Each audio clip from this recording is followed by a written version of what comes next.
آپ بھی اکثر اس کی طرف توجہ دلاتے ہیں، آپ کی گفتگو میں بات موضوع بھی بنتی ہے کہ مسلمان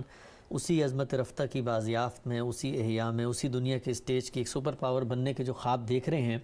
اس سے ہٹ کے توجہ دیں، جو جدید سائنسز ہیں، جو علوم ہیں، ان کے اوپر اپنے حصے کی کنٹریبیوشن اس میں ڈالیں، بجائے کہ ماضی ہی کو روتے رہیں۔ لیکن اس میں ہم یہ دیکھتے ہیں کہ رویہ افراط و تفریط کا آتا ہے۔ جب آپ لوگوں کو مستقبل بینی کی طرف متوجہ کرتے ہیں تو جو ماضی کی روایت ہے وہ بھی تو میری ایک طریقے کی لیگیسی ہے، گریس ہے، ان افراد سے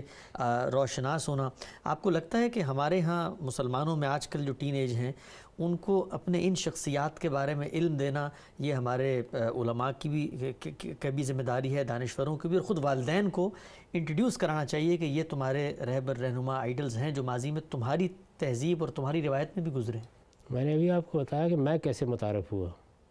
تو اگر آپ اس زبان ہی سے لوگوں کو غیر متعلق کر دیں گے تو والدین کیا کریں گے؟ یعنی اصل چیز یہ ہے کہ جس وقت آپ اپنے بچوں کو تعلیم دیتے ہیں تو لینگویجز کے معاملے میں یہ طے کرنا چاہیے، یعنی ایک زبان وہ ہوگی جہاں آپ پیدا ہوئے ہیں، آپ امریکہ میں ہیں، آپ برطانیہ میں ہیں، جو وہاں آپ کے علوم کا ذریعہ بنے گی یا آپ کی کمیونیکیشن یا ابلاغ کا ذریعہ بنے گی۔ اس کے بعد آپ کو دیکھنا چاہیے کہ آپ کی کوئی تہذیبی زبان ہے، آپ کی کوئی مذہبی زبان ہے،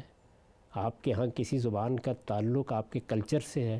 ان چیزوں کو دیکھنا پڑے گا اور اس کے لحاظ سے زبانوں کا انتخاب کیا جاتا ہے۔ بچے بہت آسانی سے 2-3 زبانیں سیکھ لیتے ہیں، لیکن ہمارے اس کی اہمیت نہیں ہے، بلکہ اب تو آپ کی اپنی قوم کے اندر جو بچے اس وقت آپ کے اسکولوں میں پڑھ رہے ہیں، کچھ دیر کے بعد دیکھ لیجیے گا ان کے لیے اقبال کا اور غالب کا اور میر کا نام بھی اجنبی ہو جائے گا۔ وہ شاید آپ کے بادشاہوں کے نام سے بھی اس طریقے سے واقف نہ ہو، ان کو شاید یہ بھی معلوم نہ ہو کہ ابن حزم کون تھا، ابن خلدون کون تھا، ابوالہیثم کون تھا۔